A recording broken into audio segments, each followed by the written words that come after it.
اگر آپ نے ابھی تک ہمارا چینل سبسکرائب نہیں کیا تو فوراً سبسکرائب کا بٹن دبائیں اور بیل آئیکن کو دبانا ہرگز مت بھولیں تاکہ ایسی دلچسپ ویڈیوز آپ تک پہنچتی رہیں۔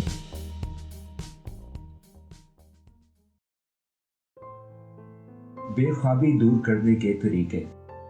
ہمارے معاشرے میں بے خوابی کا مرض بڑھتا جا رہا ہے۔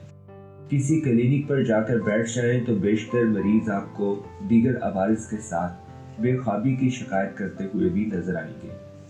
ماہرین طب کے مطابق بے خوابی کی کوئی مخصوص تعریف یا کوئی مخصوص کلیہ نہیں کہ اتنے گھنٹے سے کم نیند کو بے خوابی تصور کیا جائے۔ بعض افراد کو 3 تا 4 گھنٹے کی نیند ہی حشاش بشاش کر دیتی ہے اور بعض 7-8 گھنٹے سونے کے بعد بھی نیند پوری نہ ہونے کی شکایت کرتے ہیں۔ کچھ لوگوں کو سونے میں مشکل پیش نہیں آتی، ان کی آنکھ بستر پر جانے کے کچھ ہی دیر بعد لگ جاتی ہے، مگر تھوڑے وقفوں کے بعد وہ نیند سے بیدار ہوتے رہتے ہیں۔ اس طرح ہر شخص کے لیے بے خوابی کا مطلب مختلف ہوتا ہے۔ بہرحال مجموعی طور پر بے خوابی سے مراد پرسکون نیند کی کمی ہے، جو آپ کو حشاش بشاش اور تازہ دم نہیں کرتی۔ آئیے آپ کو کچھ ایسے طریقے بتاتے ہیں جن پر عمل کر کے بے خوابی سے نجات پانے میں مدد مل سکتی ہے۔ سونے اور جاگنے کا وقت مقرر کریں۔ سونے اور جاگنے کے اوقات مقرر کرنا ایک بہترین عمل ہے۔ ایسا کرنے سے بے خوابی کی شکایت دور ہونے میں مدد مل سکتی ہے۔ مقررہ وقت پر سونے اور جاگنے سے انسانی جسم ان اوقات کے مطابق سونے اور جاگنے کا عادی ہو جاتا ہے۔ پھر جب سونے کا وقت ہوتا ہے تو خود بخود آنکھیں بند ہونے لگتی ہیں اور مقررہ وقت پر انسان بیدار ہو جاتا ہے۔ کچھ عرصے تک یہ مشق کرنے سے جسم مقررہ اوقات کے مطابق عمل کرنے یعنی سونے اور جاگنے کا عادی ہو جاتا ہے۔ کچھ دیر کے لیے قیلولہ کریں۔ بعض افراد دوپہر کے وقت نیند لیتے ہیں۔ وہ لوگ جو ملازمت نہیں کرتے یا اپنے کاروبار کے دوران بھی انہیں دوپہر میں فارغ وقت مل جاتا ہے، ان میں عام طور پر قیلولہ کی عادت پائی جاتی ہے۔ ماہرین کے مطابق دوپہر کو سونا رات کی نیند کی راہ میں رکاوٹ بن جاتا ہے، چاہے آپ کتنے ہی تھکن سے چور کیوں نہ ہو۔ نیند کی دوری روٹھی رہے گی۔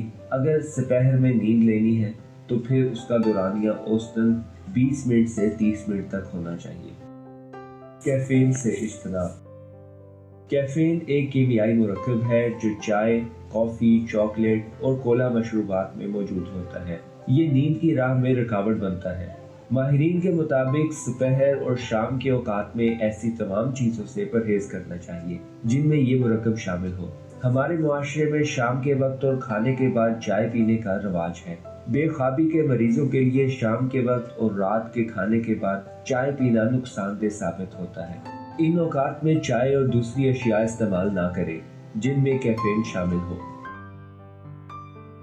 الکحل۔ الکحل کا زیادہ استعمال نیند کی کمی کا باعث بن سکتا ہے۔ خاص طور سے دن کے اوقات میں الکحل کا استعمال نیند کے اوقات میں بگاڑ کی وجہ بنتا ہے، جس کی وجہ سے رات میں اپنے مخصوص وقت پر سونا مشکل ہو جاتا ہے۔ نیند سے قبل ورزش نہ کریں۔ دن کے وقت ورزش کرنے کی عادت ڈالیں مگر بستر پر جانے سے قبل سخت ورزش نہ کریں۔ ماہرین کے مطابق سونے سے 4 سے 5 گھنٹے قبل ہلکی پھلکی ورزش میٹھی اور پرسکون نیند لانے میں معاون ہے۔ کھانے اور نیند کے درمیان وقفہ رکھیں۔ رات کا کھانا ڈٹ کر کھانا پرسکون نیند سے محروم کر سکتا ہے۔ اسی طرح کھانا کھانے کے فوراً بعد بستر کا رخ کرنے سے بھی پرسکون نیند نہیں آتی۔ کھانا ہضم نہ ہو تو وقفے سے آنکھ کھلتی رہتی ہے۔ اس طرح ایک طرف تو نیند متاثر ہوتی ہے اور دوسرے یہ کہ کھانا کھانے کے فوراً بعد سونا صحت کے لیے بھی مضر ہے۔ اس ضمن میں ماہرین کا کہنا ہے کہ نیند اور کھانے کے درمیان کم از کم 2.5 سے 3 گھنٹے کا وقفہ ضروری ہے۔ اعصاب کو پرسکون رکھیں۔ سونے سے پہلے اعصاب کو پرسکون کرنے کے لیے کسی سرگرمی میں کچھ دیر مشغول ہو جائیں، مثلاً کتاب پڑھنا یا موسیقی سے لطف اندوز ہونا، یا ایسی کوئی بھی سرگرمی اختیار کر لیں جس سے ذہنی فکریں اور پریشانیاں ختم ہوں اور عارضی طور پر ہی صحیح لیکن آپ کو سکون مل جائے۔ اپنے سونے کی جگہ کو پرسکون بنائیں۔ ہر ممکن کوشش کر کے اپنی خوابگاہ کو پرسکون بنائیے۔ اس میں شور کرنے والی کوئی شے نہ ہو،